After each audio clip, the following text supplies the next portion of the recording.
Good morning, guys. I'm back. I am back. All right, I'm just going to get set up here with Instagram. Get set up here. All right, today. Oh, hold on. Let me actually press start. Let me press start. Try. I was eating peanut butter, crunchy peanut butter, and I was like, oh, make sure there's nothing in my teeth because, I'm talking to the abyss of the internet here, which I'm a true believer. Like this is kind of tying in today's topic about the difference between sobriety and recovery, but trusting the process, right? Like I go live because it's in line with my goals and my plan and this is me executing it, right? Like when people go live, you think like, well, the point is to have people engage with you and to talk with you, and that's there. You guys have actually, let me pull up this chat so I don't miss anything. um yeah, like you have the opportunity to engage with me. You have the opportunity to engage with this post after it goes out into the algorithm on social media. But my whole point in this is to be one, to show up and do it regardless of whether or not I feel like doing it, regardless of whether I know what I'm doing, whatever the case may be, but is for me to build my repertoire of my library of videos of educational content, because that goes into my plan of what I was been doing. But it's also just to educate y'all, for anyone who, whether it's specifically a family member or yourself that is dealing with like addiction, mental health, recovery, all the things recovery, right? But to go through and to put out information, put out into the ether, and trust the process.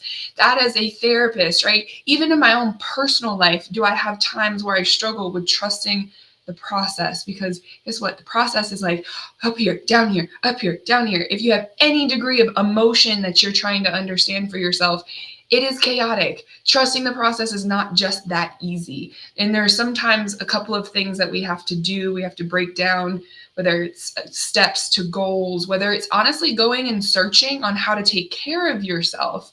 Because if you're dealing with an emotional mental health issue, it may not just be something that's wrong, like with your genetics. Like it could be a chemistry issue. And I'm not a chemist. I got a C in chemistry in high school. And then I went into the humanities and didn't really return. But I know imbalance. I know the brain when it comes to that. And I know what particular symptoms and experiences are really coming back, tying down to an internal chemistry issue, not a character defect, not a personality flaw or trait.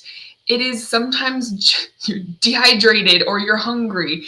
So point being, when we're talking about like, why do I do this? Why do I do it with no audience? Because I need to. Like, I need to. My recovery is literally contingent upon me showing up every Friday at 10 a.m. Eastern Standard Time. Sometimes it's really better where no one is watching me, because I can stay focused on just what the message is, and then I can do the engagement part outside of having to be attuned to paying attention to what's going on in the chat and stuff like that. So one day that will happen. But this is my first year. If I'm like, we're coming up on New Year's resolutions. We're coming up on this conditioned time of like, all right, I'm going to start. I'm going to do something. And I wanted to talk about this topic today because we just passed a holiday that is commonly talked, like we get involved with alcohol, we get involved in the pattern that's going against us sometimes, and trying to get back into that swing of things. But then within 3 weeks, we have another holiday that's going to throw us off, and then we become less focused just in general, right? So I really wanted to talk about this topic, the difference between sobriety and recovery, today, to just kind of start opening up the topic for people to consider whether or not you actually already started on your goals. Okay. Or it could be also just for the education of like, what are the differences from someone myself who's been in this field and has the experience of working with people who, with addiction, have struggled with it myself in different forms and fashions. And really just to, kind of help someone who potentially will listen to this to understand where you are. Okay. Let's get into it. let's unpack this. So my first thing about sobriety versus recovery. Sobriety is more of a state of being. Recovery is a way of being. State of being, way of being. So when we commonly, let's start with like the most common. When someone comes to me and they're, the most common thing is that people associate sobriety recovery with drugs and alcohol. That is absolutely one of what I'm talking about. But then we have to broaden it up because not everyone, and myself included, has a problem with drugs and alcohol. I have a problem with another substance called sugar and stress sometimes too. It's almost like I'm addicted to my own stress and my own chaos, which is ultimately a thing. So how do you describe sobriety and recovery in the sense of a process addiction, in my world, what we call a process addiction? What is sobriety and recovery in the context, in the area of where a substance is not actually present? And we're dealing with like codependency. Domestic violence is in that wheelhouse as well, because a person and having an abusive, addictive cycle to being abused is not a substance. How do you become sober? And now it is common to see higher intake of alcohol and drugs and in those type of dynamics. But there's sometimes where you literally, you do not have any substance involved, but you have mental health. So what is the context of sobriety versus recovery when there's no substance involved, right? So that's where can be a little bit of a mind-boggling topic. So I'm going to take it kind of slow, but I wanted to start with sobriety is more of a state of being and recovery is more of a way of being. Also, let me digress back, a couple of disclaimers here. These two concepts, sobriety, recovery, are always going to look different for everyone. This is just my opinion that is based off of my clinical expertise, my training, my experience, and then a little smidge of my own perception of what the difference is, given that I do sit on that side of not having necessarily a substance addiction. So there's not really a concept of sobriety that I will tell you what my concept of sobriety looked like when it comes to sugar and codependency, but there's not as much, we'll go into that, but it's harder to see, but it's always going to look different for everyone. So I'm going to talk more about like, what are the seeds of these concepts of sobriety and recovery versus what they actually look like. So what are the qualities? What are the traits? What is the vibe of what these topics are versus what they are specifically, right? So this is also, anyways, point being. So first one we have is state of being versus way of being. So how I describe this when you take it out of, honestly, this could go for substance as well as process. When someone is sober, they're doing something that is a little bit more short term, whereas recovery is long term.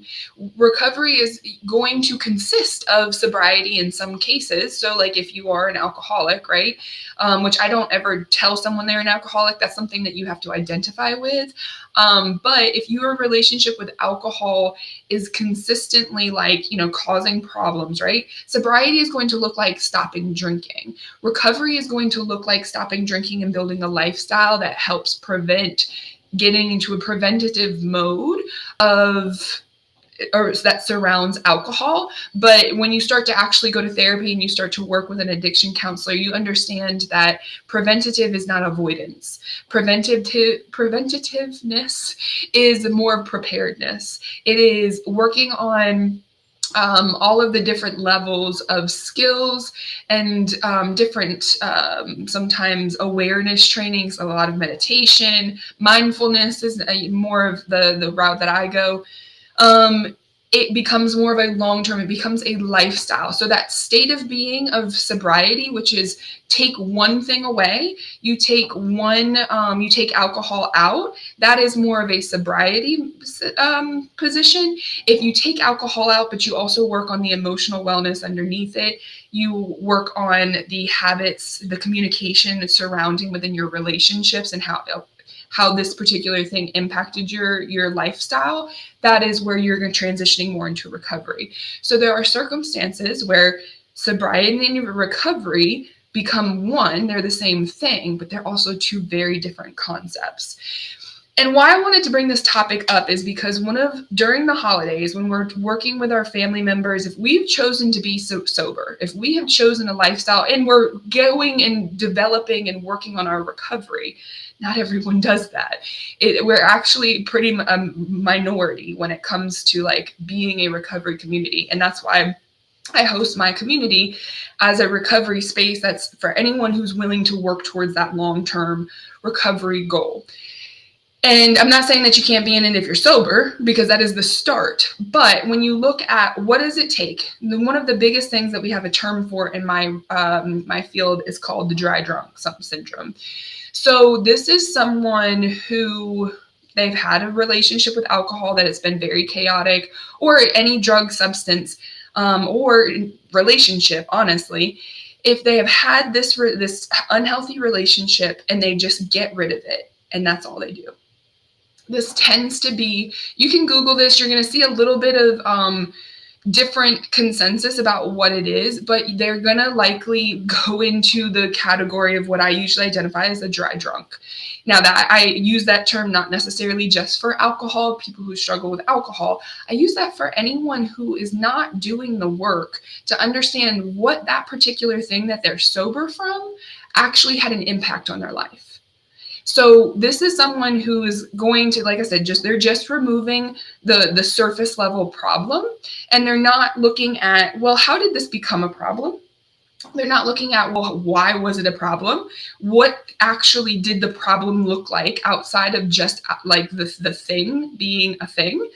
So this is someone who could probably have really poor ways of communicating, who gets agitated easily, who doesn't actually talk about the problem, then the sobriety that they have. I'm not saying that you have to talk about it immensely to be in recovery, but if you're in recovery, more than likely it is a thing that you want to talk about, because you'll realize the value of being aware of the problem so you don't lose focus on the problem.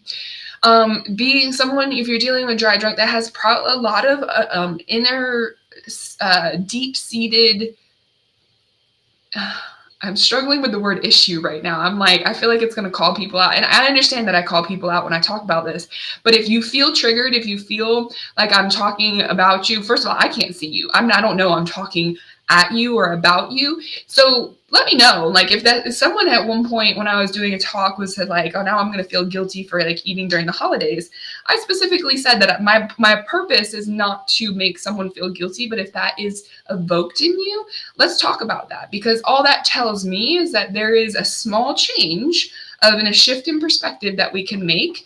And then I responded to it, but I also want to make sure that like it's something that doesn't dwell, because this is like I was just saying, is that the difference that, if you're stuck or someone who's stuck in being like a dry drunk, is that you're in this like very weird dynamic in this dimension of avoidance that is very hard to sometimes break away from, because making yourself uncomfortable on purpose is kind of hard. It's like the one thing that as humans we love to do but hate to know that we're actually doing it. Like we actually make ourselves too uncomfortable living this unhealthy lifestyle, and when we see the healthy lifestyle as being like, oh no, that's too hard, oh that's too uncomfortable, oh my emotions, no, I don't do those, I don't do those. And we literally like we kind of like blow up this whole thing for ourselves and make it worse than it actually is. And this is why I promote, you can do this work on your own, but don't do it alone. Have a check-in with someone who is trusted, that I'm not just trying to promote myself here, but someone like myself that knows the process of how to kind of get unstuck in these small ways. We can do so much on our own. And there is a part of like, we have to be interdependent. That's what I work with people on for the long term of building lifestyles of recovery. Is you're building interdependence, not independence. This is where, like, when I started my journey of recovery from codependency, sugar, and food addiction, that's me, right? So I don't have a substance that's necessarily an issue. I have a life that's an issue. I am a caring professional. I literally get stuck in people's business and their stress for a living. It's what I love to do. But when I let it consume me, when I had no boundaries between not just only work, but mentally knowing that, like, oh, this is not my lane. This is not what I'm supposed to be doing. I'm actually becoming and forming an addictive response in my brain. The addictive pattern is more of a neural pathway, not a choice. It is a process that is reinforced by chemical releases in my brain to when I make certain decisions, to when I eat certain things, to when I say certain things and I get in certain interactions. So I have to be very careful because I don't just have to avoid alcohol. I just can't not stop. I don't get to just stop drinking. I have to look at the relationships that I have. I have to look at the consideration to, does this person communicate with me effectively that their needs, so I don't have to come out of my lane and cross a boundary, have a boundary violation with no consent to it, that where I get stuck in their world and I have to pay attention to their needs more than I'm paying attention to my own. That's pretty tricky. And that's where, excuse me, I'm getting over a cold. That's where a lot of like codependency recovery gets very tricky, is because it's literally almost invisible. And we're navigating this invisible territory of understanding. But really, I teach people about the interdependence to know the blueprint of who you are. So regardless of whether the lights are out or things are invisible in your recovery, is that you always know how to navigate you. You never leave you. I learned that probably that biggest lesson when I was working in the prison system. And if anyone, my story is I've got so many stories. It's so difficult to like actually be on social media and help y'all understand, like, how do I know what I know? A lot of it is because I put myself in positions that I never thought I would ever be in. Working in the prison system, I was a correctional officer. That was one of the first times that I ever kind of become aware of a power dynamic and the privilege that I had. Not quite at the point of being a white woman, but just in a professional role of being in a place where I could leave at the end of the day. That right there, doing a job where I could leave at the end of the day, and these people were stuck in a prison for, yes, of things that they did, but they're humans as well. Well, irritable humans, but who wouldn't be in an institution such as a prison? And I get to leave every day. And I could easily have thought that power dynamic was in my favor, but then I soon realized these people let me leave every day. If I don't treat them with dignity and respect as human beings that they deserve, they could take me out and I don't get to go home. I kind of lost my point of thought here, my train of thought too. I can't remember what exactly I was talking about the power dynamic about, but I was just bringing, I guess, that to the point of the invisible layout, where you can't leave you. If you leave you, if you don't know yourself, or if you get cocky, honestly, and think you know yourself and no one else can tell you about yourself, then you're missing a part of yourself. And then you will lose focus on that blueprint of what it is that you know about yourself, because the trick here is that you know nothing.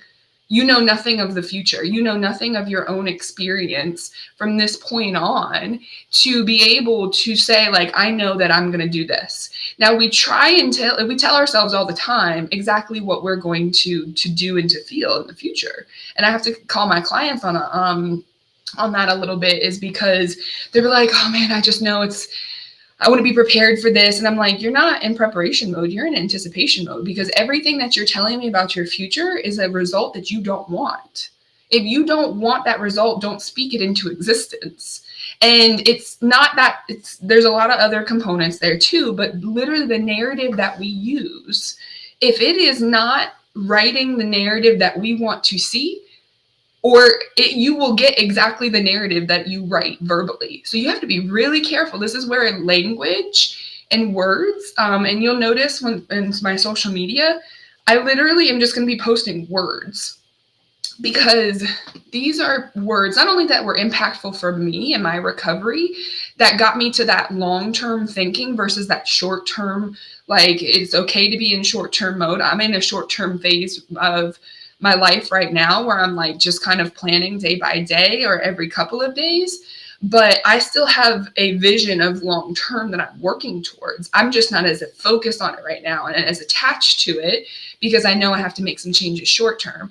But when we underestimate the power of knowing ourselves, then goals, you're going to get turned around. You're going to get turned around. Sobriety is going to be where you get stuck because you're just going to think that it's about taking the problems out of your way versus how to live and exist with the problems. So if I'm kind of tying this back in to the whole topic is like the difference between sobriety and recovery. And we talked about the state of being versus a place of being, or a way of being, is that sobriety is very singular. Recovery is a conglomerate. It is multifaceted perspective and looking at your whole world view versus sobriety just being like, well, this is a problem, so I'm just going to take it out. I know alcohol is a problem, so I'm just going to take it out. I'm not going to learn to live with it. I'm not going to learn about how to have a healthier relationship with it. I'm not going to learn the fact that all human behavior is pretty all or nothing. So I'm not going to learn the discipline it takes to manage my own human nature. Short-term versus long-term is very impactful if you just take a look at just one relationship that you have with something that exists. So I see this, I've been using alcohol as the main example because honestly, that's probably the biggest, most common thing that people get stuck in is their relationship with alcohol, but then also relationships in general. Your relationship with yourself, it's a little bit harder place to start, right? That would be like, we're going to, get you into pre-cal before we put you in algebra and like in high school if you've already made it through, right? So it's like we're not necessarily just going to start with like relationship with self, because the trick is it's all relationship with self. You are the sun in your own universe, y'all. And so here's one of my next points is the difference between sobriety and recovery. Sobriety is very self-centered and recovery is very self-focused. This is I used to say for a long time, I'm a selfish person. I'm being selfish. And there is a truth to that, but I actually changed this in my language recently because I didn't want it to be misconceived by my own ears. That there are very selfish people in the world that end up taking. And that is it's the same word that I was using for myself. And guess what? I ended up taking. And it is not very large in comparison to some other like situations where like I could have taken more from something or someone, but I still did it. And that's okay. Like I'm not beating myself up anymore for being a taker in that sense. But it dawned on me, I was like, this word selfish has way more impact than I'm actually letting on.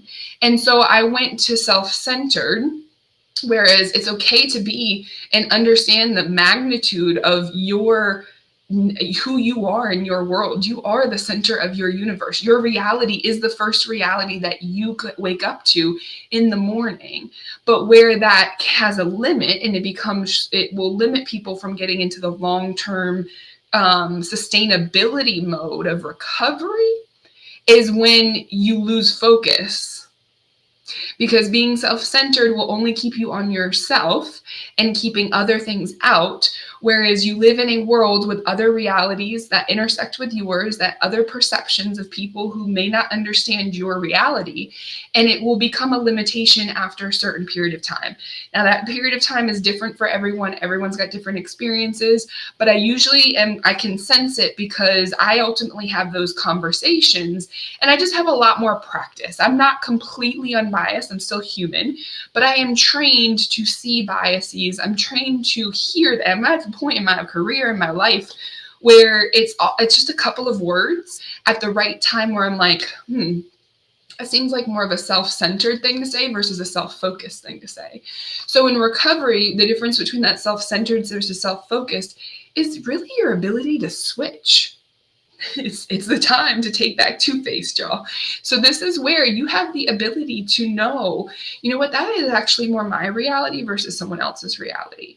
So I practice this with myself more, and then also with my clients, is that when we perceive feedback from people, So being self-centered, you're going to react to people's feedback more than likely. You're going to take it personally because it's either a wall and you're going to perceive it as an attack because someone is throwing unnecessary negative energy towards you. Or you're gonna you're not gonna have a very big boundary and it's just gonna hit you and be like, it has to be about me because they said it was about me and this is what I did and this is Whereas recovery, what you learn over time is to have a filter for what is actually truly meant for you and what is supposed to be in line with you. So where recovery comes in is we start to look at, and being self-focused, is that message for me? We build a discernment. So I talk about this. This is a form of a boundary talk right here too, is that a boundary should be more of a screen on a window. It's not keeping every single bug out. It's not keeping every piece of dirt out. It's not keeping anything closed. It is a filtration system that allows us to see the wind blows something our way. Be like, oh, I like that feather. Let me take that. Oh, I like this thing. Let me take that. That is meant for me. That is something that goes along with the work that I've done to know, because I'm self-focused, that this is important to me. These are my values. This is in line with my long-term goals, my dreams, stuff like that. And it's realistic. It's going to help me. Does that make sense to people? So the difference between that self-centeredness is that it can work for a little while to be like, you have to take back control over your life. You have to be a little bit self-centered. You have to be selfish a little bit. But I short term do only kind of condone those for my clients because long term it is very challenging to grow past a certain point if you're not able to take the constructive feedback of other people and take what is truly meant for you and cast out the rest. So to be able, because the thing is like people are just sharing a version of their reality with you. You can't see 360 at all times. I don't care how aware you are. You can't do this life alone. You literally had two people to bring you into this world, and you're going to need people throughout this world. So that's just the reality of that we live with. So being able to go from self-centered to self-focused is a big difference between the sobriety and recovery states of being. Okay.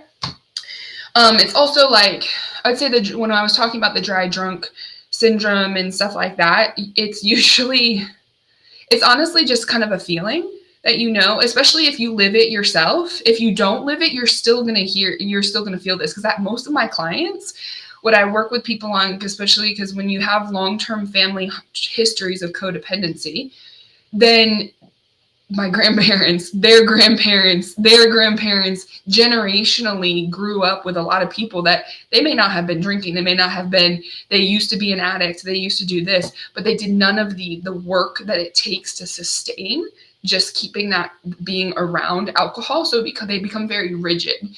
And so you grew up with a dry drunk. Most likely I'd say my guess, this would be like me betting, but, I would say that there's at least one within 1 or 2 degrees of separation to you. If you've never been impacted by any kind of addiction, then just come have a conversation with me and I'll point it out. Be like, yep, and if anything, you're having a conversation with me and I'm like, now you're influenced by some degree of addiction because I'm in more of a recovery mode at this point, and we don't necessarily see the magnitude of just exposure. And now it doesn't mean that you're going to get sick just because like, oh, you can't hang out with those people. If anything, they can teach you the most about yourself because they are willing to do the work. So if I'm going on to my next point here, is that someone who is honest with you about their unhealthy relationship with a substance or a thing that they were addicted to is your indicator to know sometimes if they're in sobriety or if in the recovery. Now, not saying that if you're sober, that's a bad thing. It's a great thing. You've done probably the hardest thing and the hardest part of that, which is recognizing I need to take this thing. This thing is problematic. It's causing my life to be unmanageable. And that is a huge responsibility. It takes a lot of courage to consider just being sober. However, short-term versus long-term, you can't stay in that state because the thing is that the world's constantly moving. That's the only way that we're having this conversation or you're listening to this right now. So if the world is constantly moving and you're doing the same thing over and over again, just because it worked this one time, then you're eventually going to get knocked on your butt. because the world is moving and growing and you're not.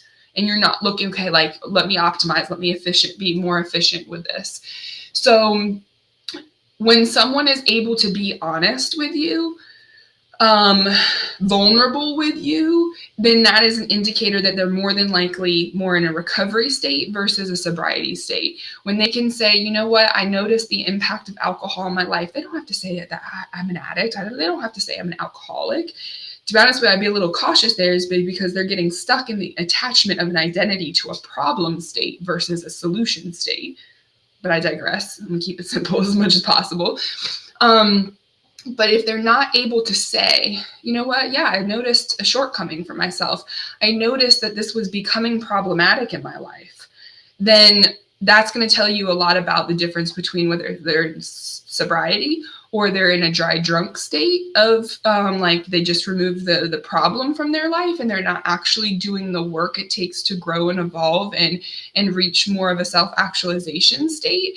And because that's where recovery is more about self-optimization, self-actualization, right? Excuse me. It's a lot of talking. And then I'm like, sometimes forget that I talk kind of fast. So yeah, a little water break. Okay. So this sobriety, you're going to see a lot more dishonesty behaviors.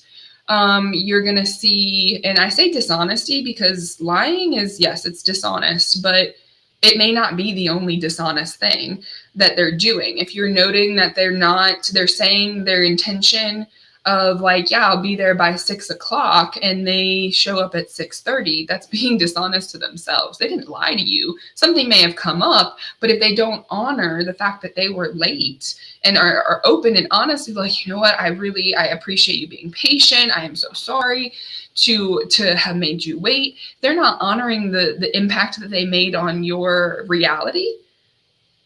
Then are they really being honest?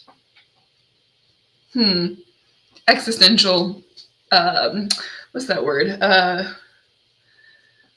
Hypothetical question, rhetorical question. That's where I was going with that.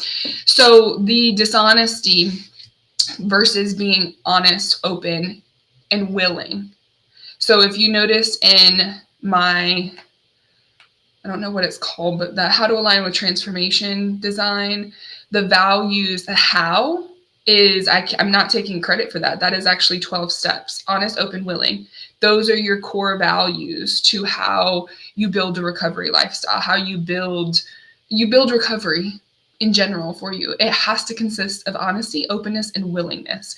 Those three things together are a perfect cookie. Well, actually, let me rephrase that because there's no perfect, but they are a very well-rounded cookie. They will be the best cookie you've ever had. Cookie being the metaphor for recovery at this point. So it's really, you're looking not necessarily at the dishonesty, but are they open, honest, and willing? Those things together will create a vulnerability and a genuineness that I don't care how distrustful you are, you'll be able to feel. Because when we're focused on people being dishonest, it starts to bias us. We start to be like, oh, that person says, we start to become skeptical and scarce within how we understand relationships because we're not in tune with ourselves. So there's a lot of different layers here, right? Another considerable factor, I got about 3 more that I want to bring your attention to is like the difference, right? Because I don't know where everyone is in this topic, but it's just kind of opening this up as to a starting point of whether you're trying to identify someone else, whether they're in a mode of sobriety or recovery, and encourage. And then also I want to talk a little bit about what you do with this information. Okay, so real quick. So if you see someone who is creating more excuses versus having more understandings, excuse is going to be seen more in sobriety, understanding is going to be more in recovery. Well, what's the difference, Sara? Thank you for asking. Great question. The difference is the openness. So there is kind of going back to that value of honesty, openness, and willingness, is that and understand this can easily be misconceived as an excuse by someone who creates excuses. But giving an understanding and explaining something that you do is more a narrative for the person to being into bringing their reality to more of an open future versus an anticipated future. So what I mean by that is like, oh, and they're justifying, they're rationalizing, well, I did this because this, I did this because this, right? And we know the magnitude of excuses, but sometimes it's really subtle of being able to provide an explanation, giving that it's not for anyone else. You're not explaining yourself to anyone else. You're giving yourself an understanding of like, why didn't this work out the way that I thought it would? That's not creating an excuse. You're giving yourself an understanding. You're giving another person sometimes an understanding of like, this is what I was thinking. This was what my intention was. And then you're also going to see others, they're going to have an ability to apologize because they can show compassion to themselves and in turn extend an apology to someone else, someone who is not compassionate with themselves. Cannot be compassionate for other people. They can act like it, but very short term. So this is where like, what do you do with this information? You just pay attention. You pay attention to the consistency, and this is where the practice of documentation and journaling is going to be really a big in your favor. But point being, and so someone in sobriety is going to be more on the side of excuses until they understand that component of compassion and being able to give more of an understanding to themselves about like, okay, because once you give an understanding, you're in a mindset that is kind of like looking at, okay, well, what was the barrier here? How did I get caught up? How do I fix this? Because sometimes we're going to have to redo things because we make mistakes, and that's how you learn, right? So, okay, 2 more. Alertness versus awareness. So without going into the levels, if you guys Google the levels of awareness, levels of consciousness, you can do some self-study there. Alertness is commonly considered a good, like, oh, I'm alert. But this is where it gets really intertwined with hypervigilance and not being able to discern what is a trauma reaction. So someone getting in sobriety is going to be more fresh and likely to be exhibiting a lot more trauma or stress reactions, and considering it something that brings them alertness, like, oh yeah, I can pay attention. I was in this state probably for the first part of, dang, I just realized, I'm sorry, I'm having a new narrative moment right now. Prior to this couple of years where I had what I considered a relapse, and if you go back watch some of my older videos, I talk about, since my codependency happens within my relationship, I entered into a savior role without even realizing it. So for the first part of my journey and my transformation and me understanding myself, was probably more in a state of sobriety because I was alert. I was alert to my patterns. I was alert to the things and the self-defeating prophecies that I was doing. I was alert to the triggers. I was alert to the concept of recovery. But was I living it quite yet? Had I really put it to the test? Had I been actually putting myself in situations that would help me make better decisions and different decisions for the long term? I eventually did that, and then I had I had a very rude awakening of how I was limiting myself. And I am still living that out to this, well, not living it out in the sense of like not paying attention to it. I am aware of it, but I'm also doing things to change that now because I didn't have a level of awareness, because long-term recovery, that's probably why I never started doing these videos, because I was still in a place of sobriety. I was still testing it out. Like, okay, before I come in here and tell other people about this subject matter that I'm an expert in credentially, like on paper, let me actually put it to the test. And that's what I was doing. Excuse me. I was putting it to the test. I was seeing whether or not I could stay alert and aware of the lane, of the boundaries that were supposed to be for me and not for anyone else. Story for another time. Alertness versus awareness. So hopefully that makes sense of like people, because hypervigilance can go into that dry drunk syndrome of, because it's a trauma response, people are not looking at their trauma responses. They're not looking at the negative energy that they're generating, not only for themselves, but people around them. Okay. And that's where that lineage, those generational trauma cycles can come, because now we're just passing back and forth trauma and a reaction that has like you're stressing your kids out by your stress state. They don't know how to cope with that. They don't have the literal coping skills to deal with the stress, so they start to become hypervigilant versus becoming more aware of when you become in a stress state, so you can go ahead and address it, nip that in the bud real quick, so you can become and find more of a centered, peaceful state of being. Okay. And the last one for now, fearful versus fearless. Now, these are hyphenated words, fearful versus fearless. I am not encouraging anyone to become fearless. One word. Because the thing is that fear is our survival instinct that is hardwired into us. It is there to help us, to protect us. A stress response. Interdependence is about curbing your stress response to an outcome that you is more preferred.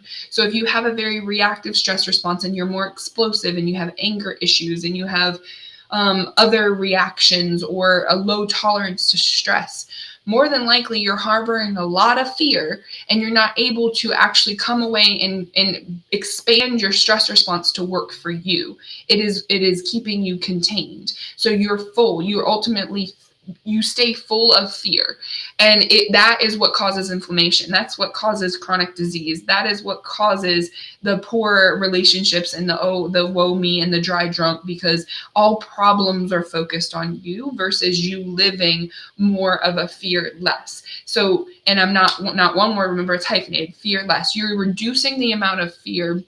You're reducing the amount of inflammation. You're reducing the amount of reactivity, so you make room for a response. You're just lessening it. If you remove fear, this is a great example theatrically, is in there's a show called Black Mirror on Netflix. One of the first seasons, the episode is called Archangel. There is an episode there that they depict what would life be like if we blurred out all of the traumatic stimuli that we had in this world. The psychology in my brain of mine, I was like, I geek out. And I watched this episode probably 5 years ago now, and I still talk about it with pretty much every one of my clients if it ever comes up in conversation, because we have this like innate, they're like, no, I'm just negative energy cast away. No, I don't have negativity around me. And I say that sometimes too, but then I realize like, well, what the hell am I going to do when someone negative that I have no idea they're negative because they're lying about their own negativity comes near me and I feel negative and I can't figure out why? Because I've just blurred this, because I've not seen and I've not learned how to live around negative things. Doesn't mean that I have to be just positive. That's the difference between toxic positivity and just positive psychology, is that you don't cast out, you don't eliminate negativity from your reality. You learn to coexist with it. You learn to identify it and to be able to overcome it. And that is ultimately that difference between sobriety, recovery, fearful in terms of sobriety, because you're fairly, it's sometimes a timing thing. It's just the amount of time that you've spent with changing your state of consciousness intentionally versus unintentionally, being when we're drinking, we're using drugs, and we're changing our state of consciousness because that drug is the center focus. Whereas taking something away is an intentional thing. You're changing your state of consciousness to be more aware. That is more of a recovery response, okay? So where that fearful comes in sobriety is because you're likely not paying attention to the reactions and the emotional connection that you have with your intention. And fearless is that you're reducing the amount of fear, but you're not becoming as reactive, so you have more room for the response that you prefer. Whew. That is, it's a lot, y'all. So what do you do with this, right? And I'm trying to get this under an hour because I understand that this is a lot of information to take in, right? Well, the first thing is always trying to figure out, okay, well, where are you? Focusing on yourself in learning and understanding how these particular things that I've talked about today, where are you at with them? Do you need to learn more about them? Is this a new perspective for you? Because if it's new, more than likely there's a lot more of a conversation, and you might want to consider coming into my program. We'll drop there. Just hit me up, DM me, and I'll tell you more about it. It's pretty a low cost investment. I do take insurance and can bill. Anyways, point being is that if this is a new perspective for you and you're like, okay, well, it goes into transformation because recovery is all I did. I just practiced what I preach and what I learned in institution. And not, well, actually, technically it was a psychiatric institution, but I wasn't necessarily the patient. I was the provider. And, I learned from the patients. I learned from their stories. I learned from their experiences.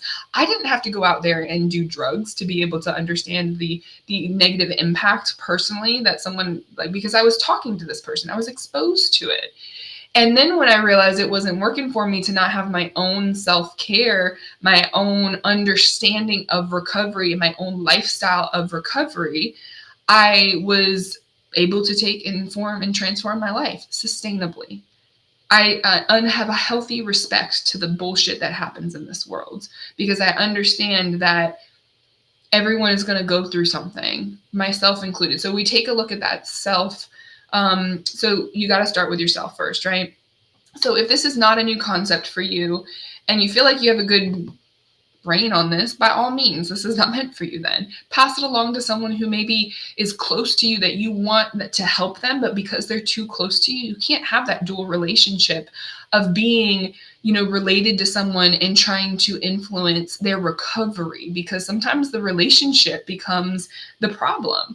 Maybe you guys got some history. Maybe they need to do the work with someone else, right? So if you need to educate yourself just more on what I've been talking about, my resource library, this is where, let me change my caption here. So you guys go to my website and download the app. I have a whole resource library that's fairly tailored to a good starting point, a pretty diverse resource library of any of those resources that I have there will get you started on knowing more about yourself, knowing more about the concept, and not getting super, because I already bring perspective to those resources. The internet sometimes has way too much perspective because it's saturated with all the different levels and on the spectrum of extremes, holistic health, people who believe only juicing is going to make you healthier. It's not the only reality that works, y'all. And that may not work for one person, right? If someone is whole set on this one way, that's an extreme. That's not going to be a sustainable mode. Diet culture is another experience. If you're buying diet plans, those are forms of extremes, because really the sustainable issue, why you gain your weight back. So here's one with the food. Sobriety is just focus on losing weight.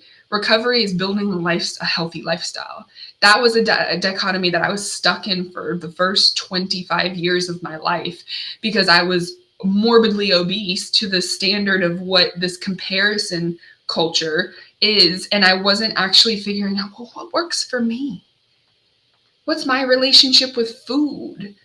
Why do I have to just lose weight? That is all culture based off of an extremism. I won't get into the true capitalist racist culture of it, but it's there.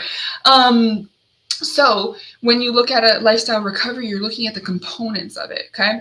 So what else do you do with this information? Pass it along. You start with yourself. You kind of do an inventory. Where are you with it? What else can you do with it? You can ask me questions about it. Type in the chat box. Ask me a question of what's your situation, right? Doing nothing with it, I'm gonna leave that up to y'all. It matters to me, but it also doesn't matter to me if you do nothing with it. But I will say it's one of those perspectives that has some outcome of transformation for anyone that has just consideration to new information, to new insight. Maybe you identified in this process that you're yeah, I'm not that compassionate with myself. I'd say that's probably the most common running theme with all of my clients regarding in my history. And then also with myself too, is the self-talk. What does this inner narrative sound like? And would you say to a friend what you're saying to yourself when it comes to accountability? If it is not in the realm of self-compassion, you're not, no, you got some shit to do. Yep, you got some shit to do. I'll say it. You got some shit to do, because there is no point in berating yourself to achieve your goals and then being so confused, like, why can't I achieve it? Why do I keep dropping off my goals? Why do I do this? And not look at how it is that you are reinforcing growth to yourself. If you are shaming yourself, if you are criticizing yourself, if you are berating yourself and be like, just do it, get up, you sucky piece of poop. Like, if you're saying that to yourself, if you're getting mad at yourself, then you got some stuff to work on. And it's nothing wrong with you. It is a backwards narrative that was instilled in you, and it is time to just recorrect the narrative. It's just little corrections, little, like, is it hard work? Yeah. But is it little corrections? Yeah. Just small things. Okay. So what else I think that's all I can come up with for, like, what can you do? You can do a lot with this information. If you want just a quick consultation, I do like brief consultations to be like, just tell me the meat and potatoes of what it is that you're trying to accomplish. And usually I can figure out at least one barrier that you never knew you considered. Because I've talked with so many different types of people in different situations, from alcoholisms to heroin and opiate addicts to food addicts to codependents to denial. I deal with a lot of people in denial, to narcissists, to antisocial people. I've literally talked to people who have taken other people's lives. It doesn't scare me, because the thing is that they're still human beings, and they still have crappy situations, that they have things that they have to understand about themselves. It is sometimes scary. I will say there's some people I've talked to that I'm like, nope, it's too much. I'm not there yet. Like, test is way past where I'm at. I have some more recovery. Like, I'm 34, right? I've only been on this recovery journey for a short period of time. However, I feel like my expertise, the people that I've talked to, the situations that I've seen, I am way past. I'm not one of those people that, like, well, how do you know someone? I've just done a lot. I've talked to a lot of different types of people. And I was very gullible and naive for a lot of my life. And I'm still I'm vulnerable now. Like, what I don't know, I don't know. And if I don't know the answer, I want to find it, because it's going to help me. Like, I'm very self-focused. Like, whatever your problem is, I can help, because I get to learn something about the process. I get to learn, or I get to share. Who doesn't like to share? Sharing is caring. So yeah, I think hopefully that kind of sums up a lot of the differences. If you're dealing with a person in your life that you feel like is in a dry drunk scenario, get into therapy, because I can guarantee you that is usually the biggest, that is the crux of what people can identify as gaslighting, because people will defend their reality to a very extreme extent. And yeah, it's just going to be very hard for you to live on your life, especially if you need to maintain contact with this person.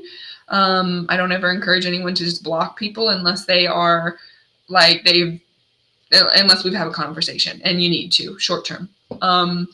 Unfortunately, the universe doesn't let you. Blocking is just a technological resource.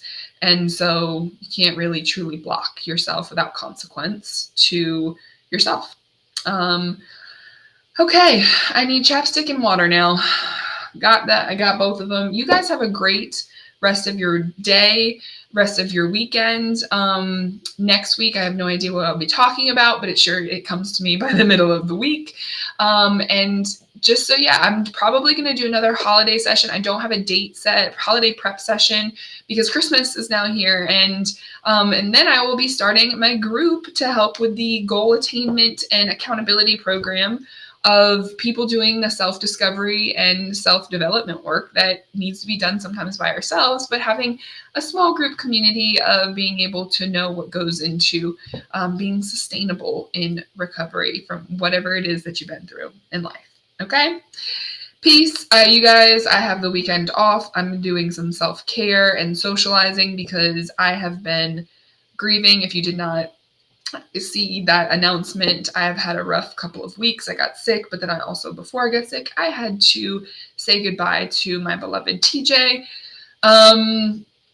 Yeah, it's been a sad time for me, but I am luckily and gratefully versed in how to emotionally regulate, how to and how to grieve. So yeah, that's kind of another announcement because I've not everyone gets to see every form of announcement, so I'm just putting it out there. But I appreciate you all for whenever you see this, and please let me know how I can support you in your journey and maybe just impact your life in some way. So have a great day.